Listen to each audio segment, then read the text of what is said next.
നമസ്കാരം. Vote vibe എത്തി നിൽക്കുന്നത് കോട്ടയം നഗരത്തിലെ ഒരു രാജകീയ കലാലയത്തിലാണ്.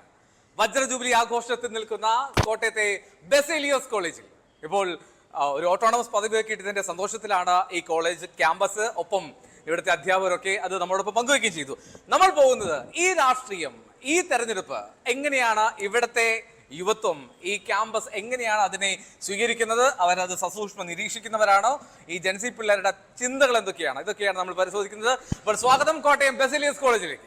അപ്പൊ കോട്ടയത്തെ ബെസേലിയസ് കോളേജിലെ വിദ്യാർത്ഥികൾക്ക് എങ്ങനെയാണ് ഈ തെരഞ്ഞെടുപ്പ് രംഗത്തെ ചൂട്, അതിന്റെ തണുപ്പൊക്കെ എങ്ങനെ വീക്ഷിക്കുന്നു എന്ന് നമുക്ക് നോക്കാം. പേരെന്താ? ഗൗരി. ഗൗരി. ഗൗരി ഏതാ ഡിപ്പാർട്ട്മെന്റ്? ഏതാ? കെമിസ്ട്രി. ഈ രാഷ്ട്രീയത്തിലെ രസതന്ത്രം എങ്ങനെയുണ്ട്? ഇപ്പം എന്താണ് BJP നമ്മുടെ കേരളത്തിലോട്ട് ചുവട് വെച്ച് വരുന്നുണ്ടല്ലോ. അപ്പൊ എന്തായാലും ബാക്കി പാർട്ടിക്കാരൊന്നുകൂടെ കീനാവൂന്ന് തോന്നുന്നു. അപ്പം രസതന്ത്രം നന്നായിട്ട് വരുന്നുണ്ട്. അപ്പൊ അതായത് മൂന്നാമത്തെ ഒരു ബിഗ് ഫൈറ്റ്, ഒരു ത്രികോണ പോരാട്ടം വന്നാലാണ്. ലെഫ്റ്റ് റൈറ്റ് അടിച്ചോണ്ടിരിക്കുകയാണല്ലോ കേരളം എന്തായാലും. അപ്പൊ മൂന്നാമതൊരു കക്ഷി വരുമ്പോ എന്തായാലും അവരവരുടെ രണ്ട് പാർട്ടികളും കുറച്ചും കൂടി സൂക്ഷ്മമായി ചിന്തിക്കും. എന്തെങ്കിലും അബദ്ധങ്ങൾ സംഭവിച്ചാൽ അവരത് നേട്ടമാക്കി എടുത്താലോ. ഇത്രയും നാളും ഒരു എതിരാളി ഉണ്ടായിരുന്നുള്ളൂ, മറ്റൊരു എതിരാളി വരുമ്പോൾ കുറച്ചുകൂടി സൂക്ഷ്മമായിട്ട് പെരുമാറണം അല്ലേ? അപ്പൊ കൊള്ളാം, ആലോചന കൊള്ളാം. അപ്പൊ എങ്ങനെയാ വോട്ട് ചെയ്തിട്ടുണ്ടോ നേരത്തെ? അതോ ആദ്യ വോട്ടാണോ? ഇനി കല്യാവോട്ട് ചെയ്യാൻ പോവാണ്. ഇതുവരെയും മഷി പറഞ്ഞിട്ടില്ല കയ്യില്. പഞ്ചായത്ത് ഇലക്ഷൻ വോട്ട് ചെയ്തിരുന്നു, നിയമസഭയിലേക്ക് ആദ്യമായിട്ട്. അപ്പൊ എന്തായാലും വോട്ടിംഗ് മെഷീനിൽ ഞങ്ങനൊക്കെ അറിയാം. ഏതാ മണ്ഡലം?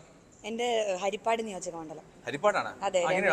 രമേശ് ചെന്നിത്തല മത്സരിക്കുന്നുണ്ടല്ലോ. അവിടെ മത്സരം ടൈറ്റ് ലൂസ് ആണ്. BJPയുടെയും സ്ട്രോങ് സ്ഥാനാർത്ഥിയാണ്, കോൺഗ്രസിന്റെ ആണ്, കമ്മ്യൂണിസ്റ്റ് പാർട്ടിയുടെ ആണ്. സന്ദീപ് ജസ്പതിയാണ് അവിടെ BJPയുടെ. പിന്നെ TT ജസ്മോൻ കമ്മ്യൂണിസ്റ്റ് പാർട്ടിയുടെ. അപ്പൊ എന്തായാലും പിന്നെ രമേശ് ചെന്നിത്തലയുടെ സ്ഥിരം തട്ടകമാണ്. ഈ രമേശ് ചെന്നിത്തല പിന്നെ ജയിച്ചു കഴിഞ്ഞാൽ ഒരുപക്ഷെ മുഖ്യമന്ത്രി സ്ഥാനാർത്ഥികൾ ഒന്നാണെന്ന് കോൺഗ്രസ് പറയുന്നു. പക്ഷെ അവർ പ്രഖ്യാപിച്ചിട്ടൊന്നുമില്ല. കുറച്ചുപേരൊക്കെ പറയുന്നുണ്ട്. മണ്ഡലത്തിൽ അങ്ങനത്തെ ഒരു വൈബ് ഉണ്ടോ? അങ്ങനത്തെ ഒരു വൈബ് ഉണ്ട്. പിന്നെ അവര് ഇങ്ങനെ എന്താണ് ക്യാമ്പയിനിങ് ചെയ്തോണ്ടിരിക്കുന്നു. പക്ഷെ ബാക്കി പാർട്ടിക്കാരും നന്നായിട്ട് ക്യാമ്പയിനിങ് ചെയ്യുന്നുണ്ട്. അപ്പൊ ജനങ്ങൾ ചിന്തിക്കും. ഒന്നാമത് ഇപ്പൊ 10 വർഷം ഇരുന്നത് കൊണ്ട് വീണ്ടും ജനങ്ങൾ ചിന്തിക്കും എന്തൊക്കെ ചെയ്തിട്ടുണ്ട്, ചെയ്തിട്ടില്ല എന്നുള്ള കാര്യങ്ങള്. അതൊക്കെ വെച്ച് എന്തായാലും വോട്ട് ചെയ്യും. ഓക്കെ. എന്തായാലും ഗൗരി പറഞ്ഞ പോലെ ഈ തെരഞ്ഞെടുപ്പ് രംഗം ഇങ്ങനെ ചൂട് പിടിക്കുകയാണ്. ഹരിപ്പാട് മണ്ഡലത്താണ് ഗൗരി. നല്ല ചൂടുണ്ട് അല്ലേ? കോട്ടയത്ത് ഭയങ്കര ചൂടാണല്ലോ. എന്നോട് ആദ്യം പറഞ്ഞു എന്റെ അടുത്ത് ഒരു ചോദ്യവും ചോദിക്കരുതോ. എന്താ പേര്? അപ്പൊ തന്നെ നോക്കി വെച്ചത് അതുല. അതിലൂടെ വീട് എവിടെയാ? തിരുവല്ല. എങ്ങനെയാ അവിടെ തെരഞ്ഞെടുപ്പ് ചൂട്? വോട്ട് ചെയ്തിട്ടുണ്ടോ? ഉണ്ട്. ഈ വോട്ടിംഗ്, ഈ തെരഞ്ഞെടുപ്പൊക്കെ എങ്ങനെയുണ്ട്? ഒരു വൈബ് ഒക്കെ ഉണ്ടോ? അത്ര വലിയ വൈബില്ല. ഞാൻ ഇന്ന പാർട്ടി എന്ന് പറഞ്ഞ് നിൽക്കുന്ന അല്ലെങ്കിൽ രാഷ്ട്രീയത്തോട് ഒത്തിരി അടുപ്പം കാണിക്കുന്ന ഒരാളല്ല. അതുകൊണ്ട് എനിക്ക് അതിനെപ്പറ്റി വലിയ ഐഡിയാസ് ഒന്നും ഇല്ല. അതുകൊണ്ട് ചേട്ടനോട് ചോദിക്കരുത്. അതൊന്നും കുഴപ്പമില്ല. ഈ ഐഡിയ ഇല്ലാത്തതും ഒരു ഐഡിയ ആണല്ലോ രാഷ്ട്രീയത്തോട്. ഇവിടെ കോളേജ് രാഷ്ട്രീയം KCSF അതിലൊക്കെ ഞാനുണ്ട്. പക്ഷെ അല്ലാതെ ഈ മറ്റേതിനകത്തൊന്നും. അവിടെ ഈ ക്യാമ്പസിൽ രാഷ്ട്രീയമൊക്കെ സജീവമാണോ? പിന്നെ അടിപൊളിയാണ്. കഴിഞ്ഞ ദിവസമൊക്കെ കോളേജ് അടച്ചിട്ടേക്കുമല്ലോ. അത് പിന്നെ എന്താ? ഓക്കെ. മൈക്ക് ഞാൻ മാറ്റി പിടിച്ചപ്പോ വളരെ കൂളായിട്ട് പറയാണ് 2 ആഴ്ച കോളേജ് അടച്ചിട്ടു. എന്താ പറഞ്ഞേ? ഒന്നുമില്ല. പേരെന്താ? എവിടെയാ? മണ്ഡലം ഏതാ? കരുനാഗപ്പള്ളി. കരുനാഗപ്പള്ളി എങ്ങനെയാ? ആരെയും ആയിരിക്കും നിലവിലത്തെ MLA എന്നുള്ള പേര്. നല്ല പ്രവർത്തനമായിരുന്നോ? അടിപൊളിയായിരുന്നു. എല്ലാവർക്കും ഇഷ്ടമാണോ? ഓക്കെ. വോട്ട് ചെയ്തിട്ടുണ്ടോ നേരത്തെ? ഏതാ? പാർലമെന്റ് ആണോ തദ്ദേശത്തിലായിരുന്നോ? 2 വോട്ട് ചെയ്തു. പഞ്ചായത്ത് പാർലമെന്റ് തെരഞ്ഞെടുപ്പില്ല. ഓക്കെ. അപ്പൊ ഇത് മൂന്നാമത്തെ വോട്ടാണ്. അതെന്താ ലിസ്റ്റിലില്ല? ഇത്തവണ ലിസ്റ്റിലുണ്ടോ? ഉറപ്പിച്ചോ? ചോദിച്ചോ? ഉണ്ട്. ഓക്കെ. എന്താ പറഞ്ഞു? ഓക്കെ. എവിടെന്നാ വരുന്നേ? ചെങ്ങന്നൂർ. ചെങ്ങന്നൂർ. അപ്പൊ സജി ചെറിയാന്റെ മണ്ഡലം അല്ലേ? അവിടെ എങ്ങനെയാ? സ്ട്രോങ് ആണോ? മത്സരം ടൈറ്റ് ആണോ? ടൈറ്റ് ആണ്. അത് ത്രികോണ മത്സരം ഉണ്ട് അതിലെ. അത് വലിയ കുഴപ്പമൊന്നുമില്ല. ഓക്കെ. വോട്ട് ചെയ്യില്ലേ? ഇത്രയും ദൂരം വന്ന് പഠിക്കാനുള്ള കാരണം? അടുത്താണോ ചെങ്ങന്നൂര്? പിന്നെ ഓക്കെ. അപ്പൊ എന്താണ് ഇവർക്ക് തന്നെത്താൻ പരസ്പരം സംസാരിക്കുമ്പോഴൊക്കെ ചുറ്റും നാക്കാണ്. നമ്മൾ മൈക്ക് കൊണ്ട് ചെല്ലുമ്പോൾ ചെറിയ പ്രശ്നം. ഞാൻ ഇങ്ങനെ കുറച്ച് അകന്നു നിൽക്കാം. ഞാൻ അടുത്ത് വന്നതിന് കുഴപ്പമാണോ? ഓക്കെ. ഇത്രയും അടുത്ത് അങ്ങോട്ട് പോണോ? ആ വശത്തേക്ക് പോകാനല്ലേ? ശരി. അപ്പൊ ഇവിടെ ആർക്കും പേടിയൊന്നും ഇല്ലല്ലോ? ഇല്ല. ഇവിടെ കോൺഫിഡന്റാ. പേരെന്താ? ക്രിസ്റ്റി ഏത് ഡിപ്പാർട്ട്മെന്റാ? കെമിസ്ട്രി. കെമിസ്ട്രി. ആ ബാക്കിൽ ഒരു ചേട്ടൻ നിൽക്കും വന്നടാ. നീ കെമിസ്ട്രി ആണോ? സെയിം ക്ലാസ് ആണോ എല്ലാരും? ആരാ സീനിയർ? ആണോ? പേരെന്താ? ശരത്ത്. ശരത്ത് ഏതാ സ്ഥലം എവിടെയാ? എറണാകുളം പിറവം മണ്ഡലം. പിറവം മണ്ഡലം. അനൂപ് ജേക്കബ്. നമ്മള് അടുത്തടുത്ത് മണ്ഡലക്കാരാ.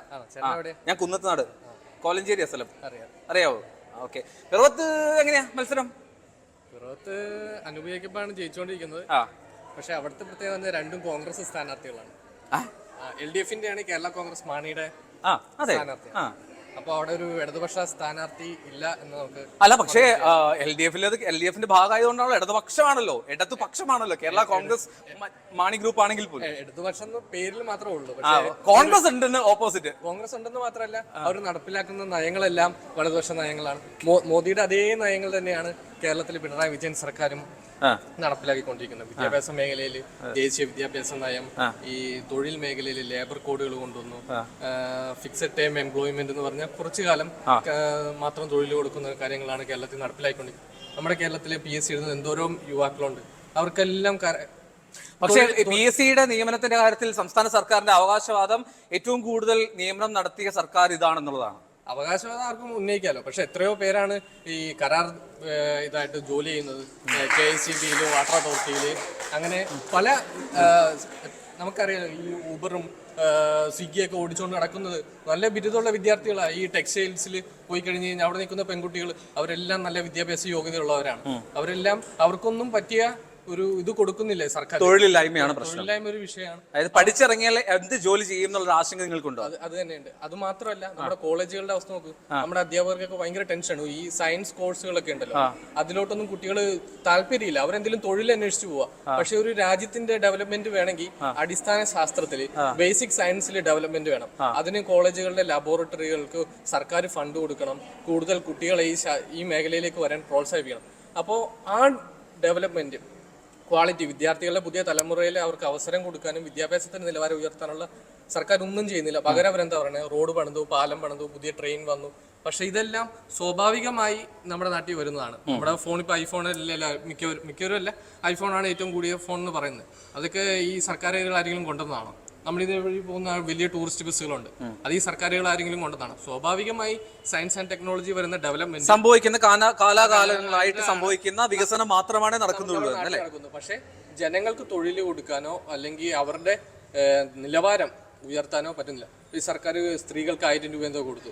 അങ്ങനെ ആനുകൂല്യങ്ങൾ കൊടുത്തു കഴിഞ്ഞ് ആളുകളുടെ അഭിമാനത്തെ തന്നെ ചോദ്യം ചെയ്ത് ആനുകൂല്യങ്ങൾ കൊടുക്കേണ്ടതല്ലേ? ആനുകൂല്യം കൊടുക്കണം. പക്ഷേ ഈ ഇപ്പൊ വിധവാ പെൻഷൻ അത് കൊടുക്കേണ്ടതല്ലേ? അത് സഹായമാണ്. പക്ഷെ 1000 രൂപ അല്ലെങ്കിൽ അതേപോലെയുള്ള കാര്യങ്ങൾ കൊടുക്കുന്ന വഴി അവർക്ക് ആത്മാഭിമാനമായി പണിയെടുത്ത് ജീവിച്ച് തലയൂർത്തി ജീവിക്കാൻ പറ്റുന്ന ഒരു കാര്യം കൊടുക്കുക. ഇതുപോലെ ഇവിടെ ജയലളിതയുടെ നാട്ടിൽ ആളുകൾക്ക് കിറ്റ് കൊടുക്കാറുണ്ട്, തമിഴ്നാട്ടിൽ കൊടുക്കാറുണ്ട്. എല്ലാ സർക്കാരുകളും ഇലക്ഷനോടനുബന്ധിച്ച് ഇതേപോലെയുള്ള കാശുകൾ കൊടുക്കാറുണ്ട്.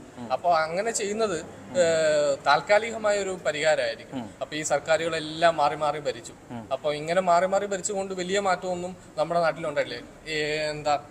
ഇപ്പൊ 10 വർഷമായി പിണറായി വിജയൻ സർക്കാർ ഭരിക്കുന്നു. ഇപ്പൊ 2 ടേണായിട്ട്. അപ്പോൾ അതിൽ കാര്യമായിട്ടുള്ള വികസനം കേരളത്തിൽ ഉണ്ടായിരുന്നില്ല. അല്ലെങ്കിൽ ഇപ്പോൾ പേരെന്തായിരുന്നു പറഞ്ഞടാ? ശരത്ത് പറഞ്ഞ പോലെ ഈ ഒരു കാലാകാലമായി നടക്കുന്ന വികസനത്തിന് അപ്പുറത്തേക്ക് പോയിട്ടില്ല എന്നാണോ? എന്ന് പറഞ്ഞു കഴിഞ്ഞാൽ കടം എടുത്തുകൊണ്ട് ഈ റോഡും പാലവും പണിയുന്നുണ്ട്. പക്ഷെ നമ്മുടെ സർക്കാർ ആശുപത്രികളിൽ ഡോക്ടർമാരെയും ഫാർമസിസ്റ്റുകൾ, നേഴ്സുമാരെ ഇവരെ നിയമിക്കുന്നുണ്ടോ? നമ്മൾ സർക്കാർ ആശുപത്രി പോയി കഴിഞ്ഞാൽ പല CHC PHCകളിൽ വൈകുന്നേരങ്ങളിൽ ചികിത്സയില്ല. കാരണം എന്താ? അവിടെ സ്റ്റാഫ് പാറ്റേൺ അനുസരിച്ച് ഡോക്ടർമാരെ നിയമിച്ചിട്ടില്ല. പകരം ആളുകൾ പ്രൈവറ്റ് ആശുപത്രിയിട്ട് പോകുന്നു. പകരം പ്രൈവറ്റ് ആശുപത്രികൾക്ക് കൂടുതൽ ലാഭം വരുന്നു. അതുപോലെ തന്നെ അധ്യാപകരെ നിയമിക്കണം. കോളേജുകളിൽ നിയമനം നടത്തിയിട്ട് എത്രയോ കാലമായി പുതിയ അധ്യാപകരെ നിയമിക്കാൻ ഈ അധ്യാപക സംഘടനകൾ തന്നെ സമരം ചെയ്തിട്ടുണ്ട്. അപ്പം അങ്ങനെ അതാണ് വികസനം വരുന്നത്. അല്ലാണ്ട് കെട്ടിടവും പാലവും ഒക്കെ പണിത് വഴി ഇവർക്ക് കുറച്ച് കമ്മീഷൻ അടിക്കാനോ അല്ലെങ്കിൽ സംസ്ഥാനത്തിന്റെ കടം കൂട്ടാനേ സാധിക്കുകയുള്ളൂ. അല്ലാണ്ട് ഒരു മാറ്റം ക്വാളിറ്റി വൈസിൽ ഒരു മാറ്റം വരുന്നില്ല. മാറ്റം ഉണ്ടാവില്ല. നല്ല കൈയടി കൊടുത്തത് നിങ്ങളുടെ ക്യാമ്പസിലെ ഒരു ചുണക്കുട്ടി ഗംഭീരമായിട്ട് കാര്യങ്ങളൊക്കെ ഇങ്ങനെ വളരെ ആർജവത്തോടുകൂടി പറയുന്നത് കേൾക്കാൻ തന്നെ ഒരു സന്തോഷമുണ്ട്. അപ്പോൾ എങ്ങനെയാണ് ആദ്യം ഗൗരിയാണ് തുടങ്ങിയത്? ഇപ്പൊ പുള്ളി പറഞ്ഞോടൊക്കെ യോജിക്കുന്നുണ്ടോ? പകുതി കാര്യങ്ങളോട് യോജിക്കും. ബാക്കി പകുതി എന്താ? അല്ല, പുള്ളി പറഞ്ഞതിൽ ഏറ്റവും വലിയ പോയിന്റ് എടുത്ത് പറയാനുള്ളത് ഇതന്നെയാണ്. പുറമെ കാഴ്ചയിൽ നമുക്ക് തരുന്ന അല്ലെങ്കിൽ റോഡ് വികസനം അത് എല്ലാ ഗവൺമെന്റും ചെയ്യുന്നതാണ്. അതിൽ നിന്ന് വ്യത്യസ്തമായിട്ട് എന്ത് ചെയ്തു എന്ന് ചോദിക്കുമ്പോഴാണ് ഇപ്പം ഞാനൊരു എനിക്ക് ഓർമ്മ വെച്ച കാലം തൊട്ട് ഞാൻ കാണുന്നുണ്ട് ഓരോ ബഡ്ജറ്റിലും ഗവൺമെന്റ് പ്രഖ്യാപിക്കുന്നുണ്ട് നമ്മുടെ പട്ടികജാതി പട്ടികവർഗ അല്ലെങ്കിൽ നമ്മുടെ ആദിവാസി സമൂഹത്തിന് വേണ്ടിയിട്ടുള്ള ഫണ്ട്.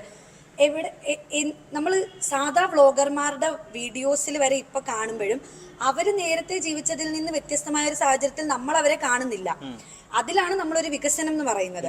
നമ്മൾ എന്ത് കാണുന്നു അതിൽ നിന്ന് വ്യത്യസ്തമായി നമ്മൾ എന്ത് കാണുന്നു അതിൽ ഞാൻ കാണുന്നില്ല. പിന്നെ ഞാനിപ്പോൾ 2 വർഷമായിട്ട് അല്ലെങ്കിൽ യാത്ര ചെയ്ത് ഞാൻ NCC കാഡറ്റ് ആയിരുന്നു. അപ്പം അതിൽ യാത്ര ചെയ്ത് വരുന്നതിലൂടെ റെയിൽവേ സ്റ്റേഷൻ പുരോഗതി കാണുന്നുണ്ട്. ഓക്കെ, പക്ഷെ എത്ര നാളായിട്ട് ഇഴയാണ് ഈ പുരോഗതി. അപ്പം ആ ഒരു കാര്യത്തിൽ ഞാൻ എന്തായാലും ശരത്ത് പറയുന്ന കാര്യമായിട്ട് യോജിക്കുന്നു. Okay, right. ഞാൻ കാര്യം ചോദിക്കട്ടെ, നിങ്ങളൊക്കെ എങ്ങനെയാ ഇപ്പൊ ഡിഗ്രി PG ഒക്കെ കഴിഞ്ഞിട്ട് എന്താ പ്ലാൻ? ഈ കേരളത്തിലൊക്കെ തന്നെ ഉണ്ടാവും, അത് പറക്കും പുറത്തേക്ക് പോകാനുള്ള പ്ലാനാണോ? പുറത്തേക്ക് പോകാനുള്ള പ്ലാനാണോ അതോ ഇവിടെ തന്നെയൊക്കെ ജോലി ചെയ്യാനുള്ള പരിപാടിയാണോ? ഇവിടെ തന്നെ പുറത്തു പോകാൻ വലിയ ഇതിനകത്ത് പുറത്തു പോകാൻ പ്ലാൻ ഇട്ടിരിക്കുന്ന ആരൊക്കെയുണ്ട്? ആരെങ്കിലും ഉണ്ടോ? ആരുമില്ല. എല്ലാ ക്യാമ്പസിൽ ചെല്ലുമ്പോൾ എല്ലാവരും പറയുന്ന ഒരു സംഭവം, ഈ കുട്ടികൾ ആരും കേരളത്തിൽ നിൽക്കുന്നില്ല. അതിന്റെ പ്രധാനപ്പെട്ട കാരണം വേണ്ടത്ര ജോലി ഇല്ല എന്നുള്ളതാണ്. അങ്ങനത്തെ ഒരു പ്രശ്നമുണ്ടോ കേരളത്തിൽ? ജോലി ആവശ്യത്തിനുണ്ടോ? ഇതെന്താ പറഞ്ഞേ? ഒന്നുമില്ല, നമ്മള് സംസാരിച്ചു കൊടുത്ത് തെരഞ്ഞെടുപ്പൊക്കെ അല്ലേ, ഇലക്ഷൻ ഒക്കെ അല്ലേ, പേടിക്കാൻ വേണ്ട. എങ്ങനെ കേരളത്തിൽ ജോലിയൊക്കെ ഉണ്ടോ? പഠിച്ചിറങ്ങി ഇപ്പൊ എന്താ പഠിക്കുന്നത്? PG ഏതാ? സെക്കൻഡ് ഇയർ കഴിഞ്ഞു, കെമിസ്ട്രി. ആണോ? കെമിസ്ട്രി ഉണ്ട്. ഇനി എന്താ അടുത്തത്? മനസ്സില് ടീച്ചിങ് ഫീൽഡ് നോക്കണം. ടീച്ചിങ് ഫീൽഡ് നോക്കണം. സ്പോർട്സ്മാൻ ആണോ? ആണോ? ഏതാ? Kick boxing. ഓക്കെ, അടുത്തൊന്നും കുഴപ്പമില്ലോ, കിക്ക് ചെയ്യാൻ പറ്റൂലല്ലോ അല്ലേ? അപ്പൊ എങ്ങനെ ഈ തെരഞ്ഞെടുപ്പൊക്കെ എങ്ങനെയുണ്ട്? വൈബ് എങ്ങനെയുണ്ട്? ഇലക്ഷൻ ശ്രദ്ധിക്കാറുണ്ടോ? വല്ലാതെ അങ്ങോട്ട് കോൺസെൻട്രേഷൻ ഇല്ല. എവിടെ? ഏതാ മണ്ഡലം? ഏതാ? ചങ്ങനാശ്ശേരി. ചങ്ങനാശ്ശേരി എങ്ങനെയുണ്ട് മത്സരം? പറയാൻ പറ്റത്തില്ല. ഈ ഞാൻ ഈ പറഞ്ഞ ഒരു ആശങ്ക നിങ്ങൾ ആരെങ്കിലും എപ്പോഴെങ്കിലും തോന്നിയിട്ടുണ്ടോ? ഈ എല്ലാവരും ഈ വിദേശത്തേക്ക് പോകുന്നതൊക്കെ അതിനെപ്പറ്റിയൊക്കെ എന്താ നിങ്ങളുടെ അഭിപ്രായം? എന്താ തോന്നിയിട്ടുള്ളത്? പറഞ്ഞോ. ആരാ പറഞ്ഞോ? ധൈര്യമായിട്ട് പറഞ്ഞോ. ഈ എല്ലാവരും +2 കഴിഞ്ഞ് കഴിഞ്ഞാൽ പുറത്തേക്ക് പഠിക്കാൻ പോകുന്നു. ആരോടെ നിൽക്കുന്നില്ല. ഇപ്പൊ സാധാരണ നമ്മുടെ ഇവിടുത്തെ പോലത്തെ കോളേജുകളിൽ വിദ്യാർത്ഥികൾ കുറവാന്നൊക്കെ അധ്യാപകരൊക്കെ പറയുന്നുണ്ട്. അതിന്റെ കാരണം എന്തായിരിക്കും? സ്വാഭാവികമായിട്ട് ഇക്കരെ നിൽക്കുമ്പോൾ അക്കരെ പച്ചയാന്നുള്ളൊരു ചിന്ത കൊണ്ടാവാം. അല്ലാതെ ഈ ജോലി സാധ്യത കേരളത്തിൽ ഇല്ലാത്തത് കൊണ്ടൊന്നുമല്ല. അല്ല, നമ്മള് ഇവിടെ സാധ്യതകളുണ്ട്, നമ്മളത് കാണുന്നില്ല എന്നതാണ് സത്യം. അത് പ്രധാനപ്പെട്ട ഈ നമ്മുടെ ഈ സർക്കാരും ഒക്കെ ഈ സാധ്യതകൾ കൂടുതൽ പ്രയോജനപ്പെടുത്താൻ നിങ്ങൾ വിദ്യാർത്ഥികൾക്ക് പ്രോത്സാഹനം തരുന്നുണ്ടോ? കുറെ സ്കീമുകളുണ്ട്, പക്ഷെ ആരും അത് അറിയുന്നില്ല എന്നുള്ളതാണ് വേറൊരു കാര്യം. നമ്മുടെ കോളേജുകൾ നമ്മളത് അറിയിക്കുന്നില്ല, വേണ്ടതുപോലെ നിങ്ങളിലേക്ക് എത്തുന്നില്ല അല്ലേ? അതിന്റെ കാരണം, അതിന്റെ പിഴവ് എവിടെയായിരിക്കും? ഭരിക്കുന്നിടത്താണോ അല്ലെങ്കിൽ താഴെത്തട്ടിൽ? സിസ്റ്റത്തിന്റെ പ്രശ്നമാണ് അല്ലേ? ഓക്കെ, ഏതാ മണ്ഡലം? ഏതാ? ഞാൻ ബാലുശ്ശേരി മണ്ഡലം. ബാലുശ്ശേരി. അപ്പൊ അവിടെ നിന്ന് ഇവിടെ എത്തി. എങ്ങനെ എത്തി? ഇങ്ങനെ പറന്നെത്തി. ഇനി എങ്ങോട്ടാ പറക്കാൻ പോകുന്നത്? തീരുമാനിച്ചിട്ടില്ല. വിദേശത്തേക്ക് ഉണ്ടോ? ഇല്ല, കേരളത്തിൽ നിന്നുള്ള പരിപാടിയേ ഉള്ളൂ. തീരുമാനിച്ചതാണ്. ബാലുശ്ശേരിയിൽ മത്സരം എങ്ങനെയുണ്ട്? കാര്യമായിട്ട് എനിക്ക് അതിനെക്കുറിച്ച് ഒരു ധാരണ. വേണ്ട, കുഴപ്പമില്ല, ഇറ്റ്സ് ഓക്കെ. അപ്പൊ ഇവിടെ വന്നിട്ട് ഏതാ ഡിപ്പാർട്ട്മെന്റ്? കെമിസ്ട്രി തന്നെയാണ്. എനിക്കാണ് കെമിസ്ട്രിക്കാരെല്ലാവരും ഈ മറ്റേ ഈ ബോണ്ടിങ് ഉള്ളതുകൊണ്ടാണോ ഇങ്ങനെ ചേർന്ന് നിൽക്കുന്നത്? മിസ് കൊണ്ട് നിർത്തിയാണോ? ഓക്കെ, മിസ്സിന് കാണുന്നുണ്ട്. പേരെന്താ? എവിടെ സ്ഥലം? എവിടെ? കണ്ണൂരാണ്. കണ്ണൂര് രാഷ്ട്രീയം തിളച്ചു പറയുന്ന സ്ഥലമല്ലേ? അവിടെ നിന്ന് വരുമ്പോൾ രാഷ്ട്രീയം ഉണ്ടോ അതോ അതിനെ എത്ര ഗൗനിക്കാറില്ലാത്ത അവസ്ഥയാണോ? പിന്നെ എങ്ങനെയാണ് കൂടുതൽ വോട്ട് ചെയ്യാൻ പോറുണ്ടോ? എല്ലാ വർഷവും വോട്ട് ചെയ്യാൻ പോകും. അത് പറഞ്ഞ പോലെ വീട്ടുകാരെ നിർബന്ധിക്കുന്ന, അല്ലെങ്കിൽ മിസ് പറഞ്ഞ പോലെ വീട്ടുകാർ പോയി വോട്ട് എന്ന് പറഞ്ഞിട്ട് അങ്ങനെയല്ലോ, സ്വന്തം പോയി വോട്ട് ചെയ്യുന്നല്ലേ? എങ്ങനെ? മണ്ഡലം കണ്ണൂർ തന്നെയാണോ? കണ്ണൂർ മണ്ഡലം തന്നെ. സ്ഥലം? കോഴിക്കോട്. നിങ്ങൾ മലബാറിൽ കുറേ പേരുണ്ട്. ഇവിടെ ഒരുപാട് പേരുണ്ട്. മലബാറൊക്കെ ഈ പറഞ്ഞ പോലെ മലബാറിലെ രാഷ്ട്രീയങ്ങൾ ചിത്രം പലപ്പോഴും സംസ്ഥാനം ഭരിക്കുന്നതൊക്കെ നിർണായകമാവാറുണ്ട്. ശ്രദ്ധിക്കാറുണ്ട് രാഷ്ട്രീയം? ചെറുതായിട്ട്. ഇവിടെ മത്സരിക്കുന്ന ആരാന്ന് പറയാൻ പറ്റുമോ? കോട്ടയത്ത് അറിയില്ല. പറയൂല എന്നാണോ? ശരി, ഞാൻ വേറെ ചോദിക്കട്ടെ, അതൊക്കെ വിട്ടേക്ക്. നിങ്ങളുടെ ഈ സോഷ്യൽ മീഡിയയിലെ ഉപയോഗം കൊണ്ട് നിങ്ങൾക്ക് പൊളിറ്റിക്സിലേക്ക് എന്തെങ്കിലുമൊക്കെ എൻട്രി മീൻസ് അല്ലെങ്കിൽ എന്തെങ്കിലും കാര്യങ്ങൾ ശ്രദ്ധിക്കാൻ പറ്റാറുണ്ടോ? സോഷ്യൽ മീഡിയയിലെ റീലുകളിലൂടെയാണോ അല്ലെങ്കിൽ പത്രങ്ങളിലൂടെയാണോ ഈ വഴിയിൽ കാണുന്ന ബാനർ പോസ്റ്ററിലൊക്കെയാണോ നിങ്ങൾ ഈ ഇലക്ഷനെ പറ്റി കൂടുതൽ അറിയുന്നത്?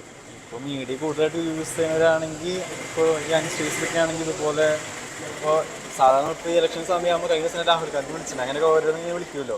അപ്പൊ അതുപോലെ ഇങ്ങനത്തെ എന്താ പറയാ ടിവിയിലെ യൂട്യൂബിലൊക്കെ ആഡ് ഇങ്ങനെ കാണുമ്പോൾ ഒക്കെ LDFന്റെ ഓരോ പാർട്ടിയുടെ ഒക്കെ എന്താ പറയുക ഇങ്ങനത്തെ ആഡുകളൊക്കെ വരുമ്പോൾ അവർ ചെയ്ത കാര്യങ്ങളൊക്കെ നമ്മൾ അറിയും.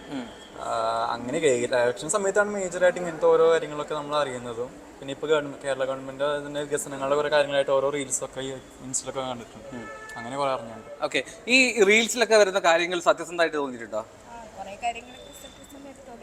സ്ഥിരമായിട്ട് റീൽസ് കാണുന്ന ആളല്ലേ? അപ്പൊ ഈ തോണ്ടലില് കാണുന്ന എല്ലാം ഉൾക്കൊള്ളാറുണ്ടോ? ഈ പൊളിറ്റിക്കൽ ഫീഡുകൾ വരാറുണ്ടോ റീൽസിൽ? വരാറുണ്ട്. അപ്പൊ ഇങ്ങനെ സ്കിപ്പ് ചെയ്യോ അത് കാണുമോ? കാണും. ഈ ഗൗരവത്തോടുകൂടി രാഷ്ട്രീയം വീക്ഷിക്കുന്ന ആൾക്കാരാണോ ഇപ്പോൾ നിങ്ങളുടെ ക്യാമ്പസിലുള്ളത്? അങ്ങനത്തെ ഒരു സംഭവം ഉണ്ടോ? ഇല്ല ഇല്ല ഇല്ല, ആളുകൾ അത്ര ഗൗരവത്തിലല്ല. ആദ്യം ഒന്നിങ്ങനെ എൻ്റെ അടുത്തേക്ക് വരല്ലേ. ഓക്കെ, ഏത് ഡിപ്പാർട്ട്മെന്റ്? M.Com-ലാണ്. ഫൈനൽ ഇയറാ? ഫസ്റ്റ് ഇയർ ആണ്. ഈ ക്യാമ്പസ് രാഷ്ട്രീയത്തിൽ സജീവമായിട്ടുള്ള ആരെങ്കിലും ഉണ്ടോ ഇതിൻ്റെ അകത്ത്? സേറ ഏതാണ് സേറ രാഷ്ട്രീയത്തിൽ സജീവമാണോ ക്യാമ്പസിലെ? ആ, മത്സരിച്ചിരുന്നോ? ക്ലാസ് റെപ്പാണോ? ഓക്കെ. അപ്പൊ എങ്ങനെയാണ് ഇവിടുത്തെ ഒരു രാഷ്ട്രീയം എങ്ങനെയാ ഈ ബെസിലിയോസിലെ ക്യാമ്പസിൽ? ഇൻട്രസ്റ്റ് ഉള്ളവരുണ്ട്, പിന്നെ കൂടുതലും ഇൻട്രസ്റ്റ് ഇല്ലാത്തവരാന്ന് തോന്നുന്നു. അതെന്താ നമ്മുടെ മൊത്തത്തിൽ ഇപ്പോഴത്തെ ഒരു ജനറേഷന്റെ താല്പര്യക്കുറവാണോ പൊളിറ്റിക്സിനോട്? അതുകൊണ്ടല്ല, ഇപ്പൊ എൻ്റെ ഒരു ഒപ്പീനിയൻ വെച്ച് നോക്കുകയാണെങ്കിൽ മൂന്ന് പാർട്ടിയും ജനങ്ങളുടെ ഡെവലപ്മെന്റിന് വേണ്ടിയിട്ടല്ല ഈ പാർട്ടികൾ വർക്ക് ചെയ്യുന്നത്. അവർ അങ്ങോട്ടും ഇങ്ങോട്ടും മത്സരിക്കും. ആർക്ക് പവർ കിട്ടുന്നു ആ പവറിനെ വെച്ചിട്ട് അവർക്ക് വേണ്ടിയിട്ടുള്ള യൂസിന് വേണ്ടിയിട്ടുള്ള കാര്യങ്ങൾ മാത്രമേ അവർ ചെയ്യുന്നുണ്ട്.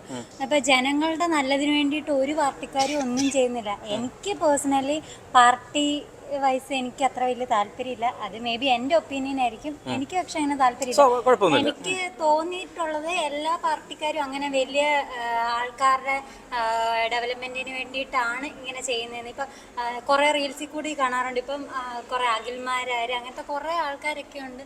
ഇവർ അങ്ങോട്ട് ചെന്ന് ഷെയ്ക്കാനൊക്കെ മേടിച്ച് തൊഴുന്ന് ഇതൊക്കെ കുറച്ച് ഈ വോട്ടിങ്ങിൻ്റെ സമയത്ത് വേണ്ടി അവർ ആരുടെ വേണേലും കാല് പിടിക്കും, ആരുടെ വേണേലും എടുത്ത് എല്ലു ഷെയ്ക്കാനൊക്കെ കൊടുക്കും. പക്ഷെ ഇതൊക്കെ ചേച്ചിനെ കെട്ടിപ്പിടിക്കുന്നു അല്ലേ? ചേച്ചി ചേച്ചിയുടെ കൂട്ടത്തിലാണെങ്കിൽ മീൻ വരെ വിറ്റുകള്. പക്ഷെ ഇതൊക്കെ കഴിഞ്ഞ് കഴിഞ്ഞാൽ ഈ വോട്ടിങ്ങിന്റെ ഒക്കെ ഒരു കാലഘട്ടം കഴിഞ്ഞ് കഴിഞ്ഞാൽ ആരെയും കണ്ടുമില്ല. ക്യാമ്പസിലെ രാഷ്ട്രീയക്കാർ ചിരിക്കുന്നു. നീയൊക്കെ ഏതാ നിന്നൊന്നും എനിക്ക് അറിയത്തില്ലല്ലോ. ആ ഒരു രീതി തന്നെ ആയിരിക്കും മിക്കവാറും ഇതൊക്കെ പോകാൻ പോകുന്നത്. ഇവിടെ എന്താ അവസ്ഥ? ഈ നമ്മളെ ഈ സോഷ്യൽ മീഡിയയിലെ താരങ്ങൾ ഇപ്പോൾ പേരെന്തായിരുന്നു?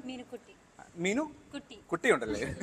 ഇപ്പൊ മീനുക്കുട്ടി പറഞ്ഞ പോലെ ഈ ഇപ്പോ അഖിൽ മാരാരെ പോലുള്ളവർ അല്ലെങ്കിൽ ഇപ്പോ ഏറ്റുമാനൂരിലെ NDA സ്ഥാനാർത്ഥി അങ്ങനെയൊക്കെ ഈ സോഷ്യൽ മീഡിയയിൽ താരങ്ങളായിട്ട് ആളുകൾ ഇലക്ഷൻ മത്സരിക്കുമ്പോൾ അതെങ്ങനെയാ യൂസ്ഫുൾ ആണോ? ഈ ജെൻസി പിള്ളേരെ നോക്കിയിട്ടാണോ അവരെ നിർത്തുന്നത്?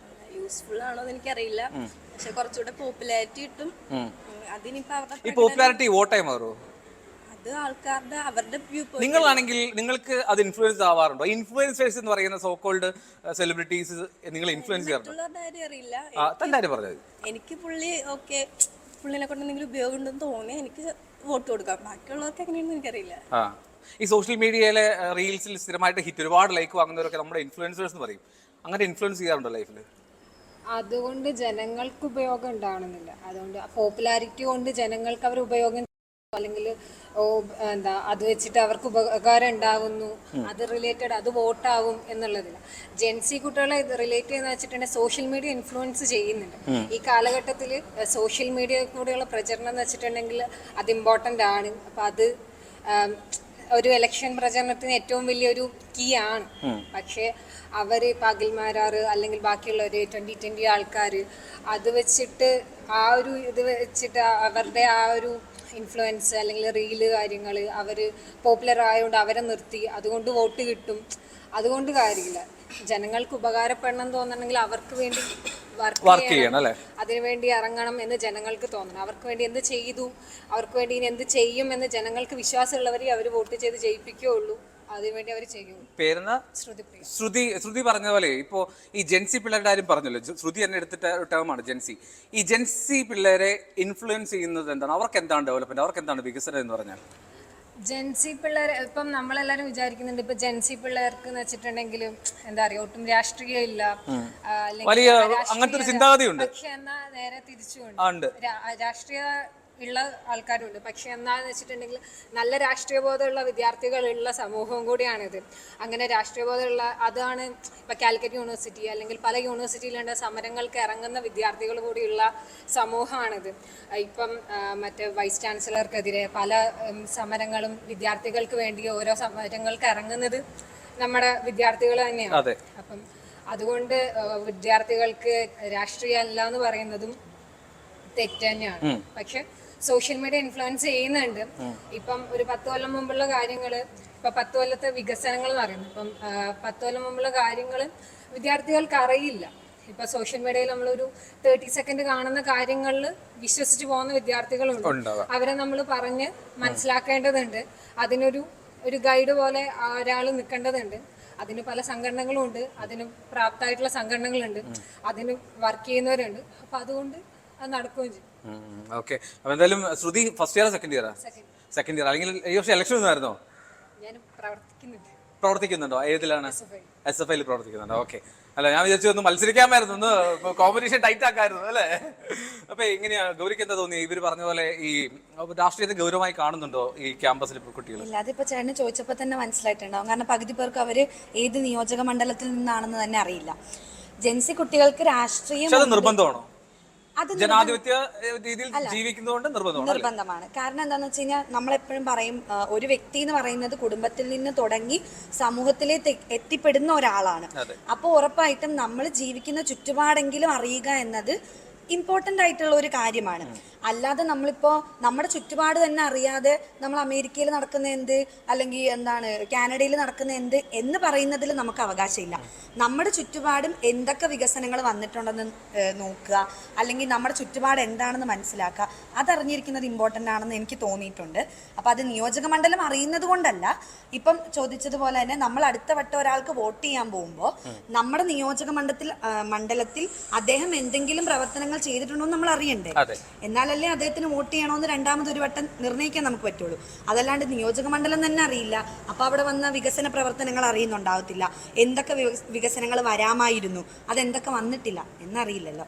അപ്പോൾ എനിക്ക് തോന്നുന്നത് ഈ ഒരു കാലഘട്ടത്തിൽ കുറച്ചും കൂടി ഇപ്പം ഞാൻ തന്നെ ആണെങ്കിലും പുറമേ കുറച്ചൊക്കെ പറയാനറിയാം, പക്ഷെ ഉള്ളിലേക്ക് രാഷ്ട്രീയത്തിനെ ഒരു ഇമ്പോർട്ടൻ്റ് ടോപ്പിക്കായിട്ട് കാണുന്നില്ല, എൻ്റെ ഒരു കാര്യം പറയുകയാണെങ്കിൽ. അപ്പം അത് കുറച്ചും കൂടി മാറണം. എനിക്ക് തോന്നുന്നു കുറച്ചും കൂടി പ്രായമാവുമ്പോൾ അതിലേക്ക് വരുമെന്ന് തോന്നുന്നു. ഓക്കെ. ഞാൻ ആദ്യം ഇവിടെ ചോദിച്ച ഒരു കാര്യത്തിലേക്ക് നിങ്ങളുടെ അടുത്തേക്ക് വരികയാണ്. നിങ്ങൾ എന്തായാലും ഇങ്ങനെ രണ്ട് ഫിസിക്സും കെമിസ്ട്രിയാന്ന് തോന്നുന്നു അല്ലേ? അത് കെമിസ്ട്രി, അത് ഫിസിക്സ്, അങ്ങനെ ഉണ്ടോ? അങ്ങനെ ഇല്ല, മിക്സ് ആണ്. ഓക്കെ, സന്തോഷം. ഈ സോഷ്യൽ മീഡിയയിലൊക്കെ കാണുന്ന ആളുകളെ സ്ഥാനാർത്ഥികളാക്കി നിർത്തുന്നത് എന്തിൽ ഗുണം ചെയ്യും തോന്നിയിട്ടുണ്ടോ? ചിരിച്ചിട്ടൊക്കെ വിട്ടു. ഇവിടെ എന്താ തോന്നിയേ? അവരെ ഇൻഫ്ലുവൻസ് ചെയ്യുന്ന ആൾക്കാരുണ്ടാവുമല്ലോ. ഇപ്പം സോഷ്യൽ മീഡിയയിൽ ഇറക്കുന്ന റീൽസ് ഒക്കെ എങ്ങനെയാണെങ്കിലും കുറെ പേര് അതുവഴി ഇൻഫ്ലുവൻസ് ആവുന്നുണ്ട്. അപ്പോൾ അതൊക്കെ പേഴ്സണലി ഇഷ്ടങ്ങളാണല്ലോ. അപ്പോൾ നമുക്കൊരാളെ വോട്ട് ചെയ്ത് ജയിപ്പിക്കണം നമുക്ക് ആഗ്രഹം ഉണ്ടെങ്കിൽ നമുക്ക് അവർ വോട്ട് ചെയ്യും. അല്ല ഇപ്പോൾ എന്താ വാഗ്ദാനങ്ങളൊക്കെ സത്യമായിട്ട് നിറവേറ്റണം അങ്ങനെ ഒരു സ്റ്റേജ് ഉള്ള ശരിക്കുമുള്ള പാർട്ടി അല്ലെങ്കിൽ ശരിക്കും ഈ രാഷ്ട്രീയത്തിൽ പ്രവർത്തിക്കുന്നവർക്ക് സത്യം അറിയാം എന്തൊക്കെ ചെയ്തിട്ടുണ്ട്, ചെയ്യുന്നില്ല. അപ്പോൾ വാഗ്ദാനങ്ങളാവാതെ ചെയ്തു കൊടുക്കുന്നുണ്ടെങ്കിൽ അത് അവർ ഇൻഫ്ലുവൻസ് ചെയ്യുന്നവർക്ക് നല്ലൊരു കാര്യം. ഈ അഭിപ്രായം തന്നെയാണ് ഇവിടെ. എന്താ അഭിപ്രായം പറഞ്ഞേ? ആദ്യം പറയില്ല. മണ്ഡലം ഏതായിരുന്നു പറഞ്ഞേ? വയനാടാണ്. രണ്ടുപേരും വയനാടാണോ? ട്രിവാൻഡ്രത്താണ്. ട്രിവാൻഡ്രത്ത് ഏത് മണ്ഡലമാണെന്ന്? കൊളത്തൂര്. അപ്പോൾ കഴക്കൂട്ടം മണ്ഡലം അല്ലേ? ഓക്കെ. വയനാട്ടിലെ എവിടെയാ? മാനന്തവാടിയില്ല. ഓക്കെ. അവിടെയൊക്കെ എങ്ങനെയുണ്ട് മത്സരം? കഴക്കൂട്ടത്ത് നല്ല മത്സരം ഉണ്ടല്ലോ. വോട്ട് ചെയ്യാൻ പോകുന്നുണ്ടോ? നിങ്ങൾ ക്ലാസ് കഴിയാറായില്ലേ? അപ്പോൾ വോട്ട് ചെയ്യാൻ പറ്റും എല്ലാവർക്കും വോട്ട് ചെയ്യാൻ പറ്റും അല്ലേ? ഓക്കെ. അപ്പം ഈ സമാധാനം പോയല്ലോ എന്നല്ലേ?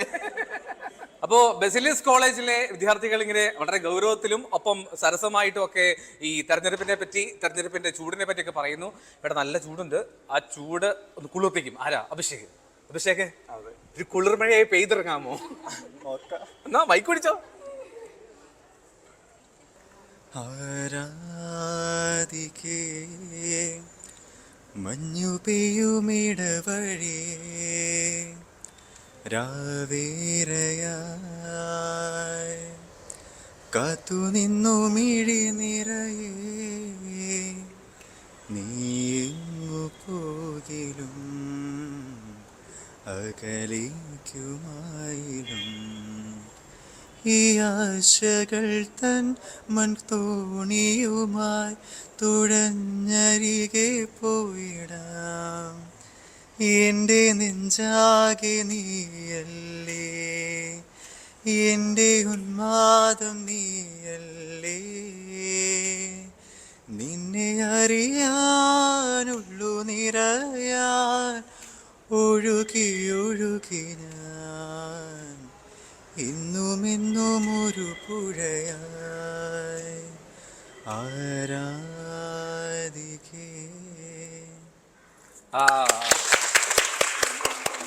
കുളിർമഴയിൽ പെയ്യാൻ പറഞ്ഞാണോ ഇതുപോലത്തെ ഒരു പാട്ട് സെലക്ട് ചെയ്തേ? ആണല്ലേ.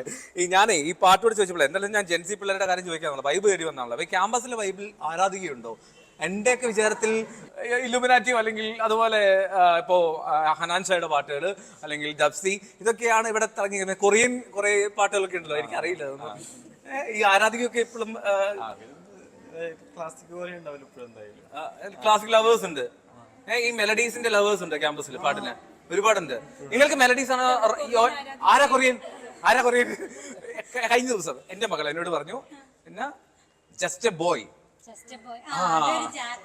ജാപ്പനീസ് ആണല്ലേ, അത് പാടാൻ പറ്റുമോ? അത് വല്ലാത്ത വരി. എന്നോട് അടുത്ത പ്രാവശ്യം വരുമ്പോ വീട്ടിൽ വരുമ്പോൾ അത് കാണാപ്പാടം പഠിച്ചിട്ട് വരണം എന്ന് പറഞ്ഞേക്കുന്നത്. കൊറിയൻ പാടാൻ പറ്റുമോ? കൊറിയനും എനിക്ക് ഞാൻ പാട്ട് ഇച്ചിരി പാടാം. അതിന്റെ അകത്തെ പാട്ട് വേറെ പാട്ട് ഓക്കെ, വേറെ പാട്ടെങ്കിൽ വേറെ പാട്ട്. ഓക്കെ. മഴയേ തൂമഴയേ വാനം തൂവുന്ന പൂങ്കുളിരേ, വാനം തൂവുന്ന പൂങ്കുളിരേ, കണ്ടുവോ എൻ്റെ കാതരേ, നിറയേ കണ്ണീരയേ പെയ്തിറങ്ങുന്നോരോർമ്മയിലേ, പെയ്തിറങ്ങുന്നോരോർമ്മയിലേ, പീലി നീട്ടിയ കാതരേ. ഇപ്പോഴും എന്റെ സംശയം, നിങ്ങളെല്ലാം പാടുന്നത് ഇത്തരം പാട്ടുകളുടെ സെലക്ഷൻ എന്നുള്ളതാണ്. ഇത് എനിക്ക് മാറിപ്പോയ സ്ഥലം. ആ ടീച്ചർ വന്നു, ടീച്ചറിനെ കൂടെ പിടിക്കുന്നു ചുമ്മാ. ടീച്ചർ ആണോ? ഓ, ടീച്ചർ കെമിസ്ട്രി ടീച്ചർ ആയതുകൊണ്ട് കെമിസ്ട്രി എന്റെ പിള്ളേരെ പാടിയത് പറയാൻ വന്നതാ ഓടി. അല്ല, ഈ ടീച്ചർ എങ്ങനെയാ ഇവിടുത്തെ ഒരു പിള്ളേരൊക്കെ എങ്ങനെയാ ഇലക്ഷനൊക്കെ വോട്ടൊക്കെ ചെയ്യുന്നുള്ള ഉറപ്പൊക്കെ ഉണ്ടോ? പിള്ളേരെങ്ങനെയാ? വൈബാണോ? ആണോ? ഓക്കെ. അപ്പൊ എന്തായാലും പിന്നെ ബെസേലിയസ് കോളേജിലെ ക്യാമ്പസിലെ കുട്ടികൾ അവർ വളരെ സസൂക്ഷ്മം വളരെ ഗൗരവത്തിൽ ഇലക്ഷനെ നോക്കിക്കാണുന്നവരുണ്ട്, സർക്കാരിന്റെ പ്രവർത്തനങ്ങളെ വീക്ഷിക്കുന്നവരുണ്ട്. ഒപ്പം തന്നെ ഇതൊന്നും എനിക്ക് എത്ര വലിയ താല്പര്യമുള്ള കേസ് അല്ല, അയ്യോ മൈക്കായിട്ട് വരല്ലേ എന്ന് പറയുന്നവരുണ്ട്. പക്ഷേ ഇതൊരു മിക്സഡ് കൾച്ചർ ആണെന്നുള്ളതിൽ യാതൊരു സംശയമില്ല. ഈ ജെൻസി സമൂഹത്തിന്റെ പ്രതികരണങ്ങൾ അഭിപ്രായങ്ങളാണ് ഇപ്പോൾ വോട്ട് വേവിൽ കണ്ടത്. തൽക്കാലത്തേക്ക് വിട പറയുന്നു ബെസേലിയസ് കോളേജിൽ നിന്നും. നന്ദി, നമസ്കാരം.